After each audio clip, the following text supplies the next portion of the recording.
Eu vou pregar para você a respeito de um homem chamado Jesus. A palavra de Deus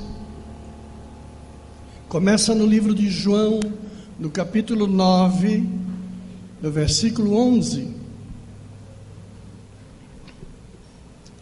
Ele respondeu e disse-lhes: o homem chamado Jesus fez lodo e untou-me os olhos e disse-me: vai ao tanque de Siloé e lava-te. Então fui e lavei-me e vi. Repitam comigo: o homem chamado Jesus.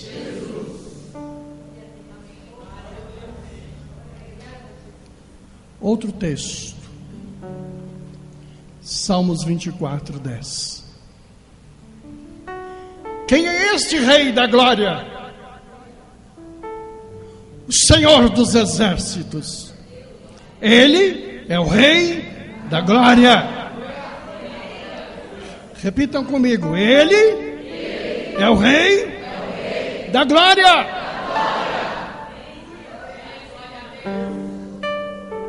Então agora os dois versículos juntos. O homem chamado Jesus. Digam. O homem chamado Jesus. Ele é o Rei da Glória. Repitam. Ele é o Rei da Glória. Os homens, digam o homem chamado Jesus, e as mulheres dizem: Ele é o Rei da Glória. Vamos, homens. O homem chamado Jesus. E as mulheres? Ele é o Rei da Glória.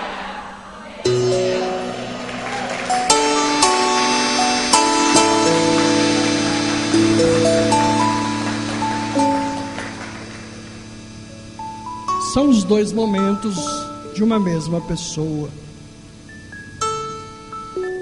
Hoje Jesus não é mais o homem chamado Jesus. Hoje ele é o Rei da Glória. Mas teve um momento da sua vida que ele foi o homem chamado Jesus. É interessante que quando uma mãe está grávida, esperando o filho, muito se comenta sobre ele. Todos os nossos filhos, os que tiveram filhos, sabem que o nascimento precede de muita conversa.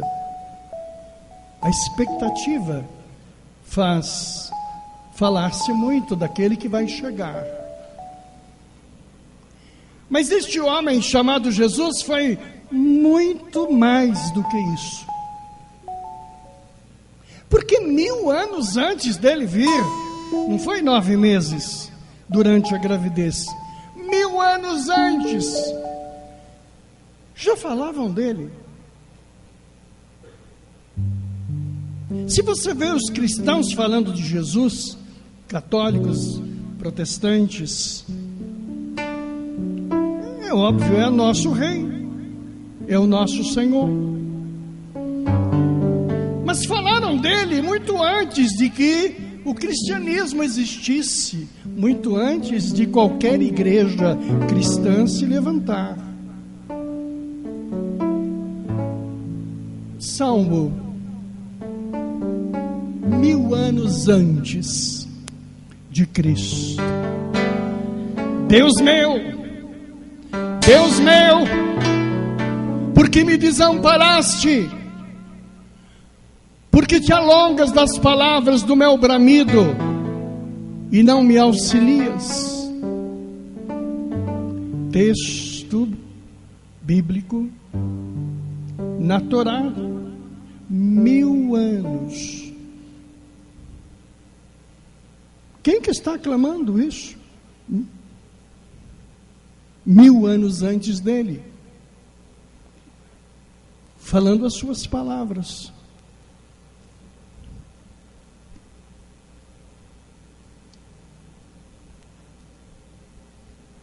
Salmos 41:9 fala de um grande amigo íntimo. Até o meu próprio amigo íntimo, em quem eu tanto confiava, que comia no meu pão, levantou-se contra mim o seu calcanhar. Está falando de quem aí? Está falando de Judas. 1000 anos antes. Muita gente pensa que Judas era inimigo. Era não. Ele colocou como tesoureiro o pior inimigo dele. Judas foi amigo até que o diabo mudou a sua cabeça.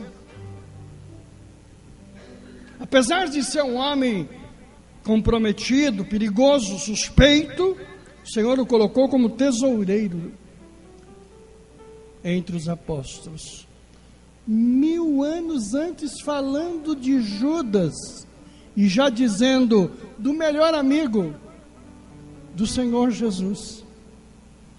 Que homem é este? Que homem é este?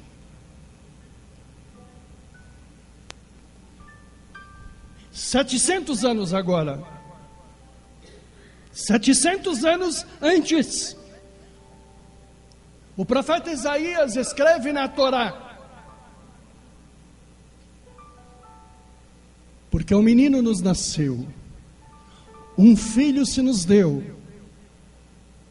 e o principado está sobre os seus ombros, e o seu nome será Maravilhoso, Conselheiro, Deus Forte, Pai da Eternidade, Príncipe da Paz. Quantos anos? 700 anos. Não tinha cristianismo, não tinha coisa nenhuma. Os israelitas podiam apagar isso aí, dizer assim, ó, já vamos apagar essas profecias aqui, porque assim não sai lá na frente. Não. Aquilo está escrito, registrado em pergaminho, de forma indelével.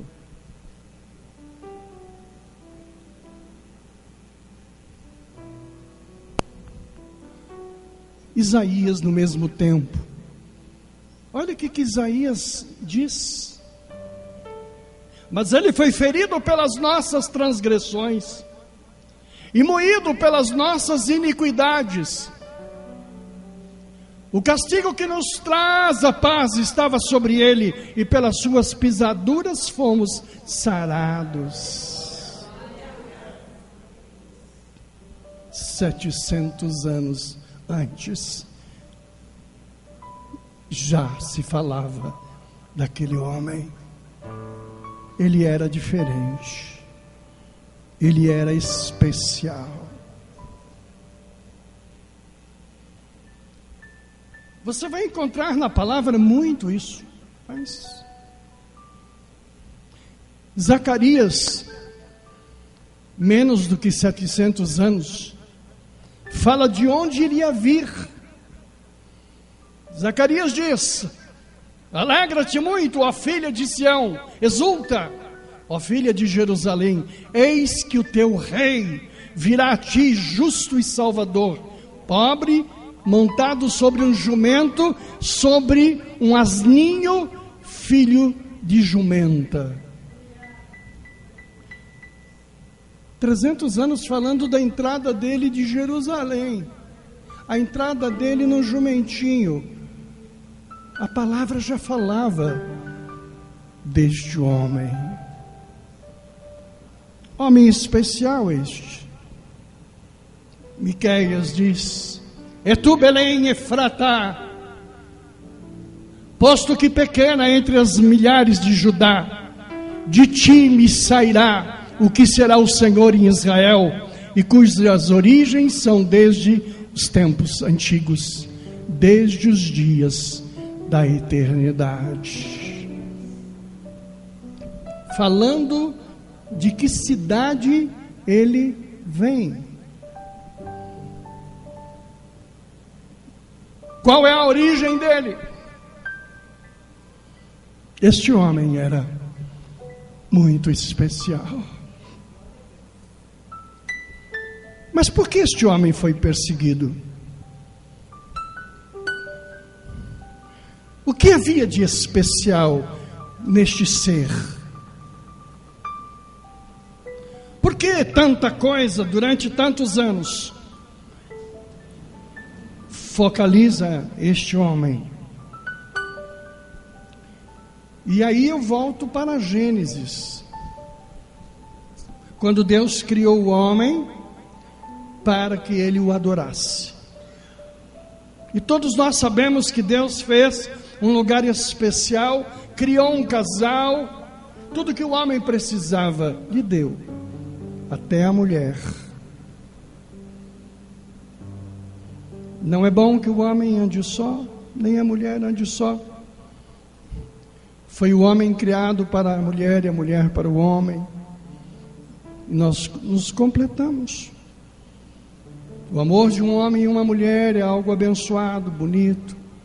Não é diabólico, é lindo. Tanto que a palavra de Deus disse: você vai ficar só. Então trate de ir servir a Deus, porque a única forma de você conseguir ficar sozinho é para servir o Pai. Fora disso, o homem fica doido, sem a mulher, sem a amada, e ela também precisa dele. Nós julgamos muitas pessoas sozinhas, nós somos contumazes, juízes, mas um homem precisa de uma mulher como precisa de um ar para respirar, e a mulher também precisa do homem. Quando Deus construiu um para o outro, para ser feliz. E é por isso que depois Paulo escreveu bem na frente: olha, homem, dê à mulher o que é devido a ela, cuide bem dela. Mulher foi feita para ser amada, para ser cuidada. Mulher foi feita para ser bem tratada. O próprio Paulo escreveu à mulher, dizendo: ó mulher, conceda ao seu marido aquilo que é dele. Não se separe, a não ser que seja por mútuo consentimento, para se dedicar-lhes por um tempo à oração, mas que depois possam voltar.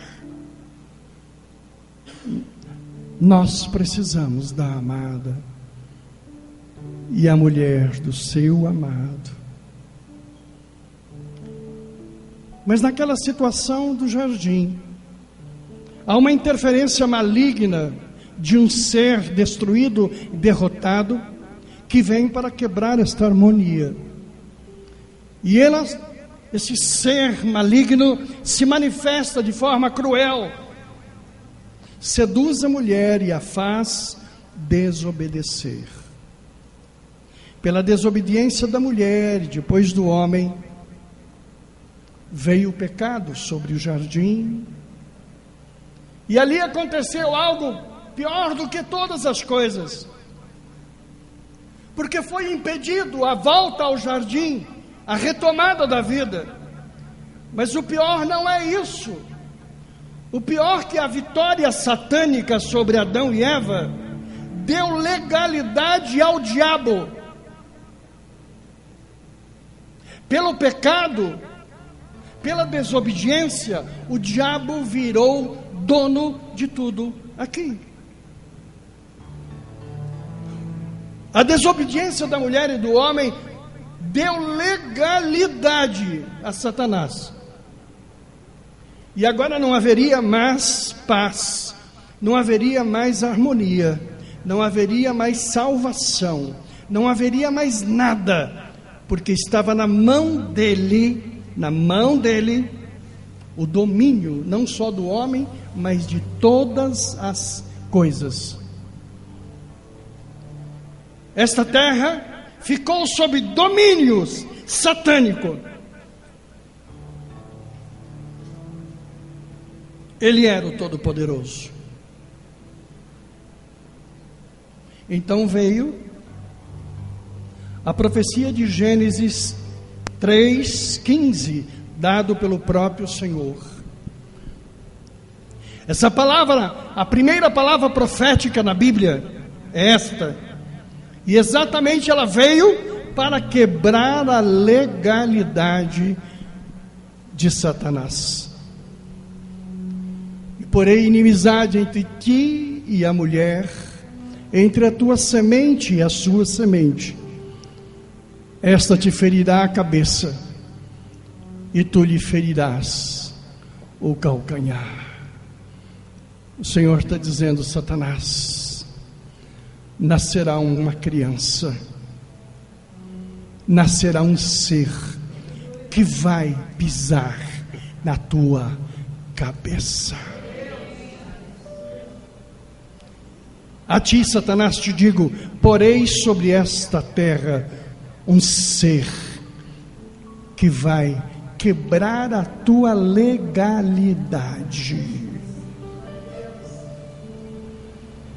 Se isso não tivesse acontecido, todo mundo estaria no maligno. E nós não estaríamos aqui adorando a Deus. Muito provavelmente estaríamos em qualquer outro lugar adorando a Ele. Eu vou fazendo um pouquinho de conjectura. O que é conjecturar? Conjecturar é não mudar a verdade da palavra, não dizer heresia, mas poder trabalhar com esta palavra. Eu tenho a impressão que Satanás instituiu uma pleiade de capetas para que pudessem administrar essa profecia. Satanás deve ter dito: agora não estarei mais só. Vocês fiquem aí atentos,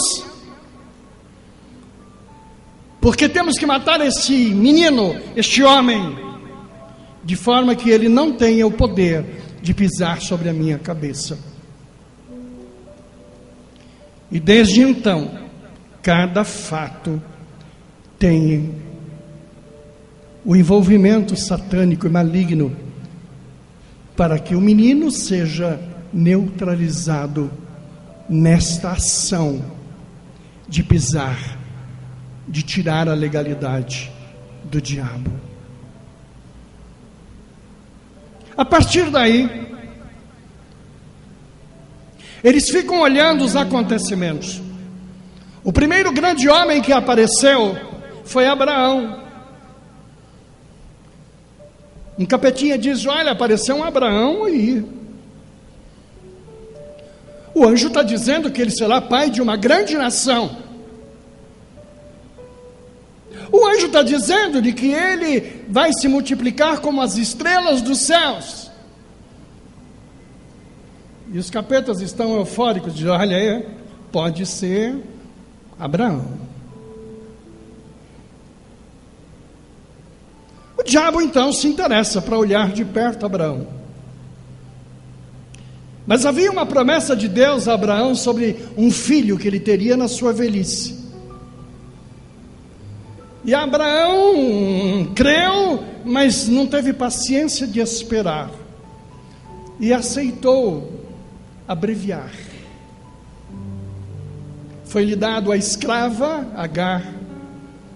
E ele entrou nela e gerou Ismael, porque não pôde esperar. Lá no Palácio dos Infernos, o diabo diz: esse não é o homem. Porque quem não pode esperar a bênção de Deus, não tem poder de pisar sobre a minha cabeça.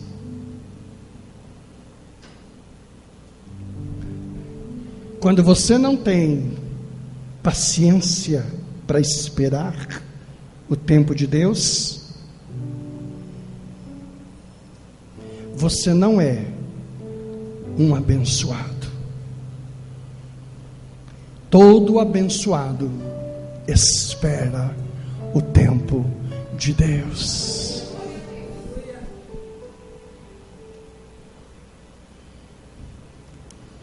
Os capetas estão atentos. Todas as pessoas que nascem, eles acompanham. Cada pessoa que nasce sobre a terra, eles estão olhando.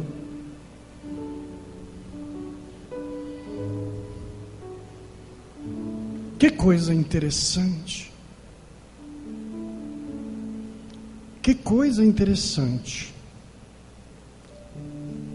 O capeta diz ao diabo mor: apareceu um homem na sarça ardente chamado Moisés, e todos comentam que ele é o libertador. Ele está sendo preparado, foi colocado dentro do palácio do faraó, está sendo educado e preparado para ser o grande libertador. E ele agora é o alvo. Será ele o homem? Quando ele sai com Israel, com todo o poder manifestado, ele tinha poder de transformar a sua vara em cobra, ele tinha poder de mudar as águas, ele tinha poder de mudar as nuvens, ele tinha poder de envolver-se debaixo das águas, fora das águas, no fogo. Este é o homem. Que homem poderoso. Mas um dia Deus deu uma ordem para ele. Quando ele pediu alguma coisa, Deus disse: peça que eu te dou. Mas ele, acelerado, apressado, feriu, porque ele tinha pressa. O diabo diz: este não é o homem, porque um homem desobediente, que não sabe pedir, e que quer arrancar na marra as coisas, como se Deus fosse o empregado dele, este não pode, e não será ele que vai pisar na minha cabeça. Moisés não é o cara. Pode ter muito poder, muito especial, mas ele não é o cara. Quando você precisar, peça a Deus, e Ele te dá. Por mais difícil que seja, peça que Ele te dá. Não tenha pressa. Ninguém dos seus vai morrer até que o seu pedido seja atendido. O capeta entra no palácio adentro e diz: olha, meu grande chefe, tem um homem chamado Davi, este é o cara. É terrível. Ele já matou um urso e um leão. Ele matou o maior dos nossos, o Golias. Olha que este é o cara. Estão falando que ele é o próximo rei. Saul será derrubado e ele posto no trono. Mas de repente foi traído pelos seus olhos e pelos seus desejos. Olhou a mulher do outro, a desejou e a teve, a possuiu e matou seu marido. O diabo diz: não é esse. Quem rouba a mulher do próximo não tem poder para pisar na minha cabeça.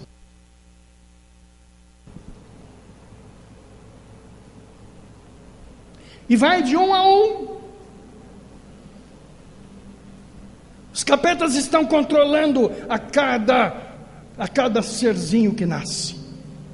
Pode ser este, pode ser este.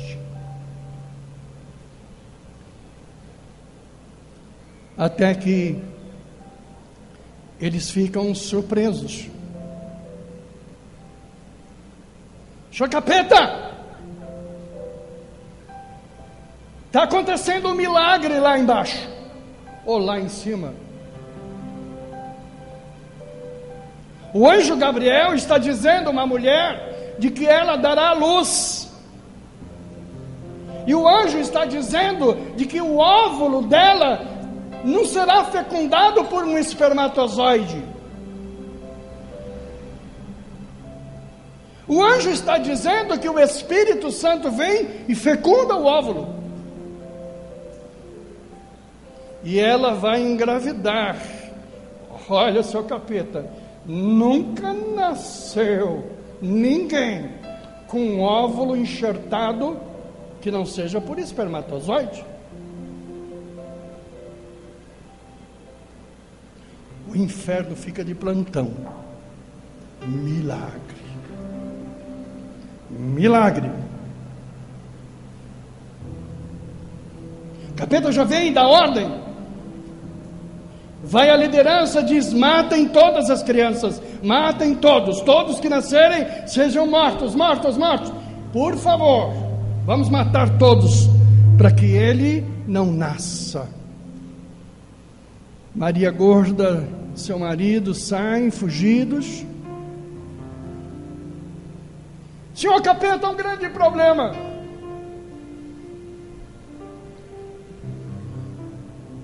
Eu posso imaginar o Capeta arrepiado. Ele dizendo: um grande coral está cantando glória a Deus nas alturas. O menino nasceu. Lá tem alguns homens sábios. E eles estão dizendo a respeito de palavras proféticas que vieram muito antes. Senhor Capeta, é bem provável que este seja o homem. E aí começa o homem a crescer. Aos 12 anos, ele aparece no meio dos homens, discute, fala com sabedoria, ainda menino.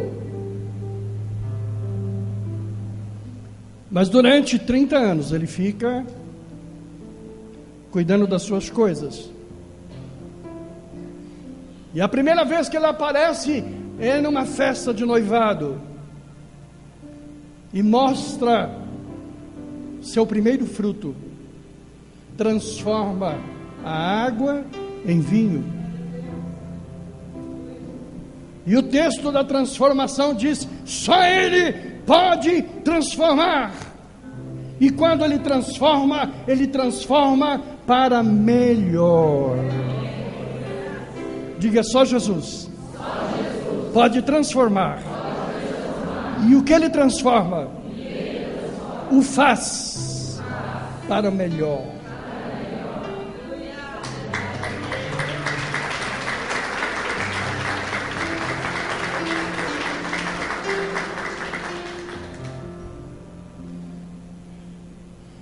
Só Ele pode transformar nossas vidas.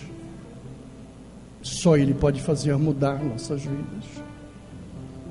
Só Ele pode mudar nosso destino, mudar nossa cabeça, transformar o homem violento num homem dócil, uma mulher descontrolada numa submissa, humilde e abençoada mulher. Só Ele pode fazer isso. E agora o seu ministério começa a acontecer. Um homem chamado Jesus, ele é odiado e amado ao mesmo tempo. Já carrega a marca do transformador. Uma coisa que ele faz também, ele quebra preconceitos. Ele valoriza pobres, humildes, simples, fracos. Ele fala com as mulheres, honra as mulheres. Ele é muito especial. Um pouco antes de começar a exercer já os seus milagres, o diabo sai do seu palácio e vai até o Senhor e diz: eu vou tentá-lo. Porque se ele é um homem chamado Jesus, ele tem o problema dos homens. E ele arrebata o Senhor Jesus e trabalha 3 pontos importantes de que o homem tem muita dificuldade de cuidar. Ele manda que o Senhor possa se jogar de um lugar. Se você tem poder, você evita. Ele chega com pão na hora que, imagina, ele está com fome, agora ele pede. Ou então ele mexe com a ambição, com a vaidade do ser humano.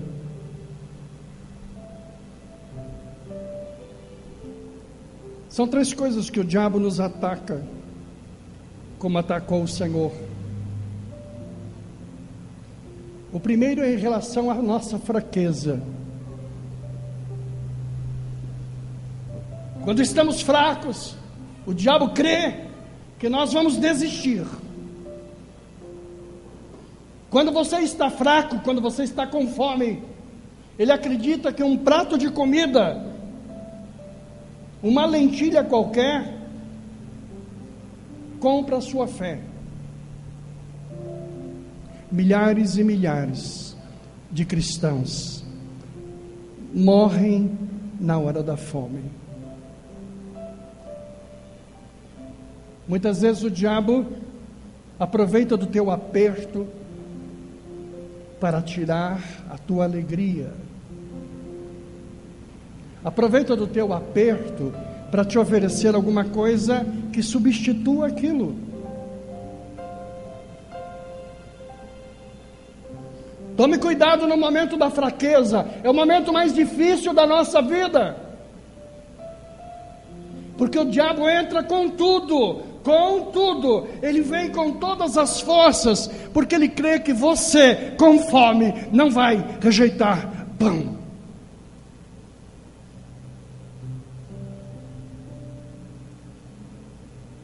O Espírito de Deus diz nesta noite: meus filhos, se você está em aparência de fome, porque fome você não está, quero dizer que nunca faltará pão sobre a sua mesa. Nunca faltará pão na mesa dos seus filhos.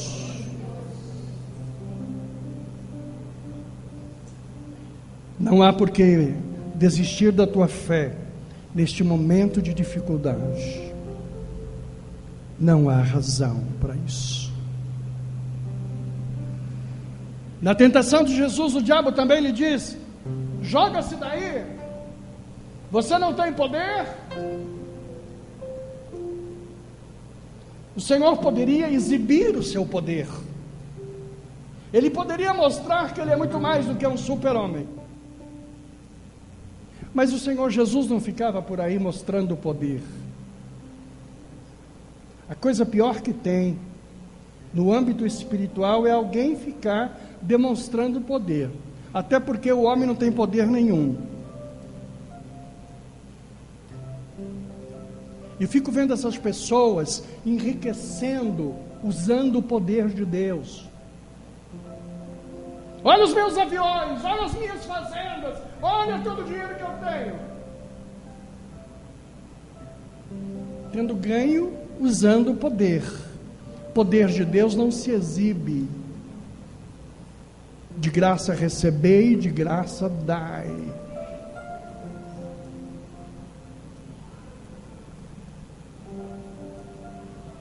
Desde que esteja basicamente supridas as minhas necessidades, e que o reino de Deus que está sob o meu comando possa estar fluindo, não precisa mais de coisa alguma. O reino de Deus não foi feito para enriquecer ninguém. Ninguém.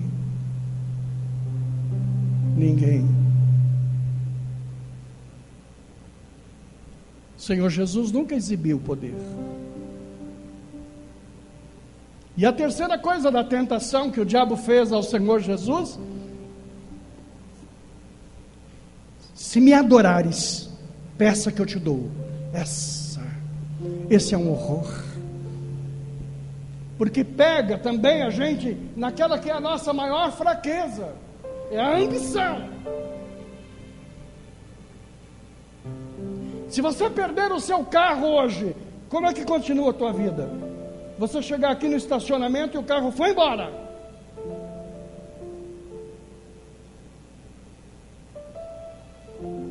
Primeiro carro do pastor Jonas, ele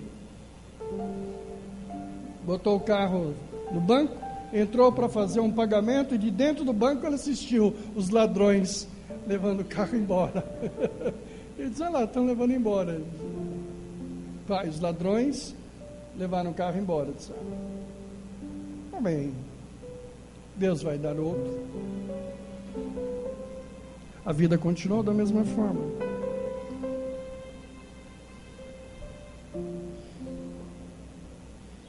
O que é o patrimônio, se não para ser usado? Ele que nos serve, nós que o servimos. O carro é para nos servir, não nós a ele. A casa é para nos servir, não nós a ela. Tudo que temos de patrimônio é para nos servir, não nós a ele. A minha fé não diminui absolutamente nada quando tenho alguma dificuldade patrimonial, porque eu sei que Deus é comigo. Ele me repara, Ele põe de volta no lugar, Ele acrescenta e me ensina alguma coisa com isso. Agora você pode resolver mais fácil. Você pode responder a pergunta de Satanás ao Senhor, quando ele diz: o que você quer para que eu te adore? Muitos dos nossos cantores, eu tive a oportunidade de ver revistas, televisão, onde artistas famosos contam da sua aliança feita com Satanás. E ele diz: tudo te darei, e ele dá. Ele vai tomar depois no fim. Esta é a razão de muitos se suicidarem. Milhões e milhões e milhões e milhões de dólares, de euros, de reais, não servem para nada na hora da cobrança maligna. Tudo eu te dou se me adorares. Pai, posso perder todas as coisas, pode me faltar coisas que eu quero, mas eu quero a prosperidade de Deus. Eu quero uma empresa que Deus me abençoe nela. Eu não quero prosperidade maligna sobre a minha vida. Eu não quero dinheiro que não tenha procedência abençoada, benigna. Eu quero prosperidade sim, mas eu quero a prosperidade vinda de Deus. E se eu tiver errado em alguma coisa, eu quero dizer: Senhor, eu ando de carro de 100 mil reais, e eu ando de busão, se for necessário, com a mesma alegria. Importa para mim poder ir à casa de Deus adorar o meu Deus. Você é capaz disso? Responda isso honestamente. Você é capaz? Ou você só vai adorar a Deus quando você estiver no palácio? Às vezes Deus, por um momento, diz assim: vamos segurar teu carro um pouquinho, vende esse carro, fica sem ele um pouquinho, anda de busão. Eu passei anos sem andar de metrô, queridos. O dia que eu entrei no metrô, eu fiquei estranho. Fiquei estranho, aquele monte de gente assim, fiquei incomodado. Anos sem subir num ônibus. Agora já me corrigi, meus filhos corrigiram, porque eu gostava de andar com o bolso cheio de dinheiro. Eu me sentia mal de andar com pouco dinheiro no bolso. Eu tinha que andar com um monte de dinheiro. Era uma sensação de barriga cheia. Não ia usar, mas eu queria ter aquela sensação. aprendi que a minha vaidade era maligna. Eu não prosperava porque aquilo me tocava, me incomodava. Às vezes você é tocado na tua prosperidade para aprender que dinheiro é bom, prosperidade é ótima, mas quando ela é abençoada de Deus, se não me deixa quietinho por aqui, até que eu aprenda a viver com a prosperidade. O Senhor foi testado em tudo isso. O homem chamado Jesus. Na história do Gadareno, ele traz um ensinamento. O ensinamento de que ele tinha poder sobre os demônios. Tanto que no próprio texto há um momento que o espírito maligno chega para ele: Senhor, por que nos incomoda fora de hora? Não é esta hora ainda. O diabo sabia. Ele sabia que ele ia ter que dar conta, mas ele está dizendo assim: não é a hora ainda, o Senhor chegou muito antes. Jesus é o único poder que tem na terra, no céu, embaixo da terra, para repreender as forças demoníacas. Pela ordem do Senhor, o diabo sai. Diga: Satanás, sai! Satanás, sai! Não tem querubim, não tem serafim, não tem anjo de espécie nenhuma. Não tem poder. Todo o poder é dado ao Senhor. A autoridade é dele. Todos os textos vão acontecendo na palavra, na direção de que ele perdoa pecados.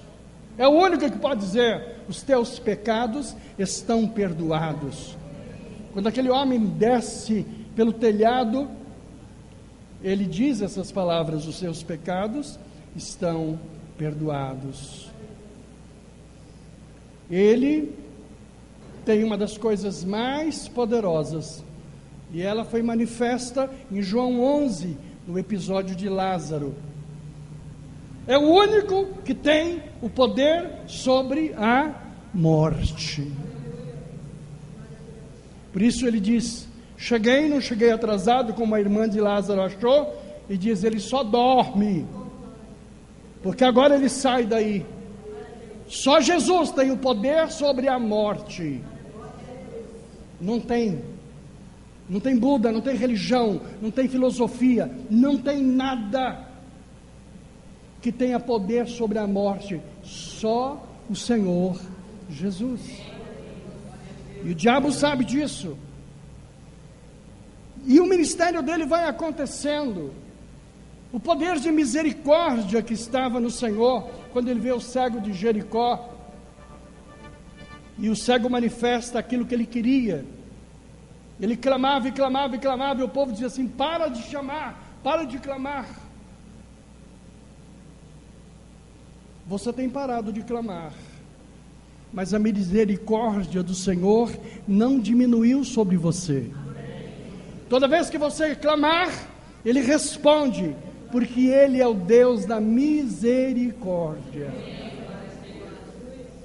Os seus atributos vão se manifestando, e é algo abençoado em cada passo que acontece sobre a sua vida. Começa agora então os momentos mais difíceis. João 19:30 fala sobre este momento maior. O diabo tem um cerne maligno. O diabo fica irritado como Jesus se comporta. Que ele queria que Jesus estivesse esperneando, brigando, sabe? Ele queria que Jesus estivesse diante de Pilatos, diante da liderança, sabe? Reagindo. Ele quer ver sofrimento. Toda pessoa que é instrumento satânico tem um cerne maligno.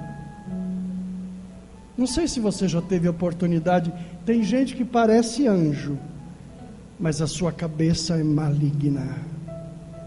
Ele deseja o mal. Há quem olhe para você e diga assim: como você é linda, como você é maravilhosa, como você é boa. Você diz: nossa, minha amiga. Na verdade, aquela pessoa quer que você morra, quer que você sofra, quer que você vire uma miserável. As pessoas torcem para que você acabe em tudo na tua vida, que você não tenha nada na vida, que a experiência tua de vida seja sofrimento.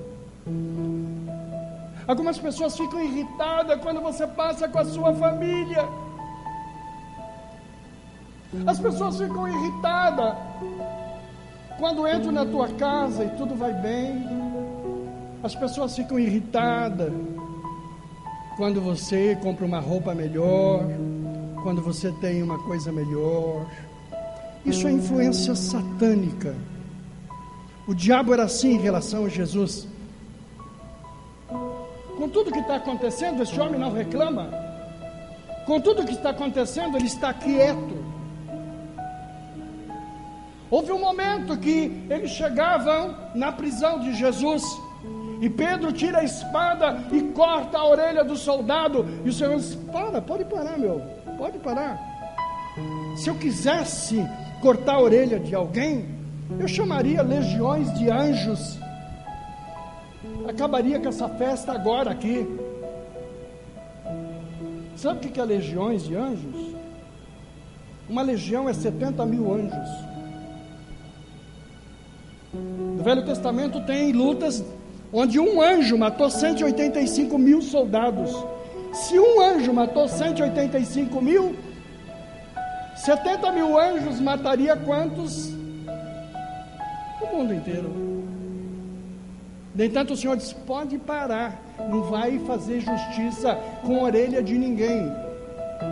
O Senhor queria mostrar, sabe, que Ele tinha algo maior para cumprir. O diabo já estava muito desconfiado. Na cruz do Calvário acontece tudo o que vocês sabem, até o final, quando ele diz: e quando Jesus tomou o vinagre, disse: está consumado, e inclinando a cabeça, entregou o Espírito. Essa palavra "está tudo consumado", ele diz: se cumpriu. Gênesis 3, versículo 15. Agora é a hora da virada. Agora é a Páscoa. Agora é a hora da mudança. Este é o momento. Este é o momento. Tudo está consumado. O sacrifício foi Ele que fez. Muita gente diz: Ele morreu. Ele não foi assassinado. Jesus não foi assassinado. Olha lá, está escrito: Ele, inclinando a cabeça, entregou sua vida. Ele entregou: Pai, eu te entrego. Ele que se doou. Por que ele teve que morrer? Ele não poderia ter evitado morrer. Preste atenção nisso, que é muito importante. Ele teve que confrontar a morte. Nunca se soube no boxe quem que era melhor. Cassius Clay era melhor do que o Mike Tyson. Não se sabe. Hoje se discute Pelé mais do que Maradona ou mais do que Messi. Não se sabe. Por que não se sabe? Porque eles não confrontaram entre si. Na verdade, ninguém sabe quem é o maior, porque eles não enfrentaram. Preste atenção nesse conceito. Ele tinha que morrer para enfrentar a morte e dizer: eu sou maior do que você. Por isso que a palavra de Deus diz que Jesus é o primogênito entre os mortos. Nunca teve ninguém que morreu e voltou. Muito embora o Espiritismo diz que reencarna. O único, o primeiro foi Jesus. Ele é o único que pode dizer: eu vou morrer para mostrar para você que morri e venci a morte. Você está passando dificuldade, isso daí é um confronto. Às vezes você nasce num lar onde você nunca passou dificuldade. Há um momento da vida que você vai ter que passar para aprender. Eu sou maior do que a dificuldade, ou a dificuldade é maior do que eu? Eu pergunto para você, pelo Espírito de Deus, quem é maior na tua vida? É você ou o seu problema? Você que está desanimado aí, sabe por que você está desanimado? Porque a tua cabeça está dizendo assim: o seu problema me venceu, te venceu, é maior.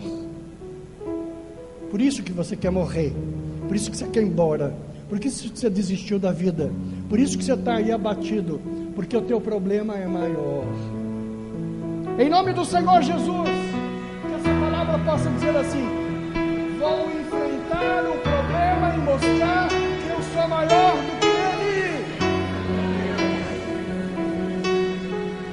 Querido Bus, deixo o meu carro bem rico e vou para a Praça da Sé. Eu sou maior do que eu sou maior. Eu ando nesse trem para falar. Eu me lembro quando comecei a trabalhar para sustentar meus filhos, eu vinha no trenzão aqui de Itapevi, assim, feijão caía na minha cabeça, saião caía na minha cabeça. Eu sou maior, meu filho.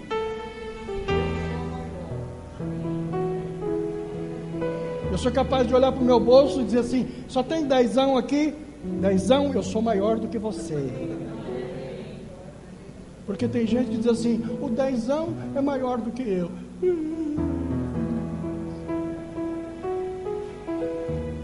Eu sou maior do que a doença, eu sou maior do que a enfermidade, eu sou maior, eu enfrento, porque eu sou maior. Amém ou não amém? Amém. Pergunta: você é maior ou menor? Maior. Você é meu amigo, está respondendo porque, né?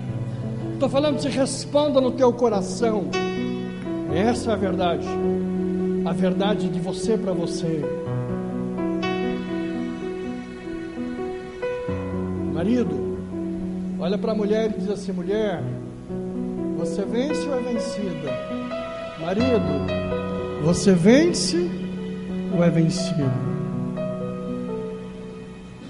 Aconteceu algo na tua casa, isso vai destruir você? É maior que tudo isso? Isso é suficiente para dizer que eu vou embora? Isso é suficiente para dizer que eu vou morrer? É suficiente para a tua cabeça. Se você tiver a capacidade de vencer isso, tudo vai ser para você abençoado.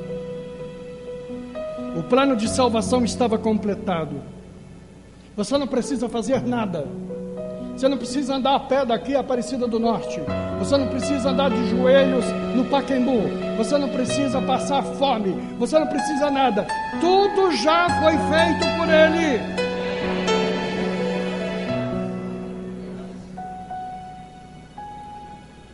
Alguns textos falam deste momento.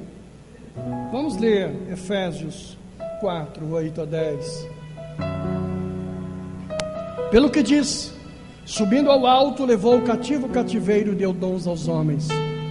Ora isto ele subiu, que é, senão também antes tinha descido das partes mais baixas da terra. Aquele que desceu é também o mesmo que subiu acima de todos os céus, para cumprir todas as coisas. palavra de Deus diz que quando nascemos, é soprado sobre as nossas narinas o Espírito. E quando morremos, nosso corpo volta ao pó e o Espírito volta a Deus. Quando Jesus expiou na cruz, o Espírito voltou a Deus. Era Ele mesmo. O corpo foi para o sepulcro e o Espírito ficou sob o seu controle. Dá para entender isso? E aí então que ele desceu, como diz esse texto, haviam 2 lugares onde era separado desde o princípio. Aqueles que morriam e que tinham salvação iam para um lugar aguardar o juízo, e aqueles que morriam sem conhecimento e longe do pecado totalmente iam para um outro setor. O Senhor sabia que precisava fazer uma mudança sobre estes queridos. Então, quando ele morreu, ele foi ao Seol e foi ao Hades, e lá então ele foi encontrar-se no lado maligno com Satanás para repreendê-lo e pedir a chave do inferno, e do lado dos abençoados para a inauguração do paraíso, quando ele diz: hoje mesmo tu estarás comigo no paraíso. O paraíso foi inaugurado a partir dali. O diabo, que já andava acostumado a saber que a hora dele estava prestes, ele que já estava assustado com tudo aquilo, agora recebe o Espírito do Senhor Jesus, que vem dizer assim: agora chegou a hora. Eu vim quebrar a tua legalidade. Entrega a chave. E agora está debaixo dos meus pés.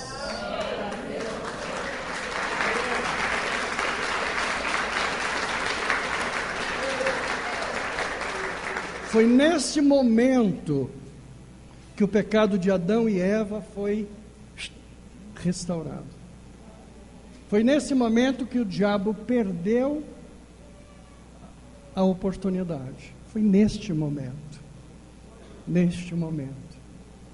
Os textos seguintes, Apocalipse 1:18. Eu que vivi, fui morto, mas eis aqui estou vivo para todos sempre, amém. E tenho as chaves da morte e do inferno. Jesus tem a chave da morte. Ele tem a chave, ele a venceu. Na sequência, havendo riscado a cédula que era contra nós, nas suas ordenanças, e qual de alguma maneira nos era contrária, e atirou do meio de nós, cravando-a na cruz, e despojando os principados e potestades, os expôs publicamente, e deles triunfou em si mesmo. Sabe, acabou. Na sequência, foi para isso que morreu Cristo, e tornou a viver, para ser Senhor tanto dos mortos como dos vivos. Buda não morreu e levantou, Confúcio não morreu e levantou, né? Allan Kardec não morreu, levantou, o Henri não levantou, está aí falando besteira, né? Todas essas bobagens que você vê, ele morreu para isso, para que ele possa ser Senhor tanto de mortos quanto de vivos. Apocalipse 1:5. E da parte de Jesus Cristo, que é a fiel testemunha, o primogênito dos mortos e o príncipe dos reis da terra, aquele que nos ama e em seu sangue nos lavou dos nossos pecados. E este último versículo: e chegando-se Jesus, falou-lhes dizendo: é-me dado todo o poder no céu e na terra.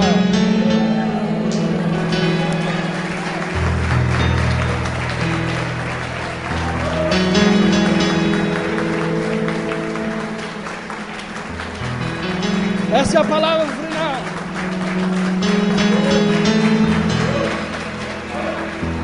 Repitam comigo.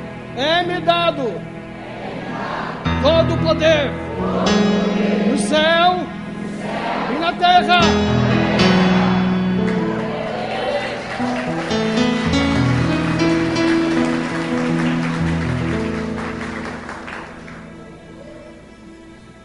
Por isso que hoje ele é o rei da... Abra as portas, porque o Rei da Glória está chegando. Ele é o Rei da Glória.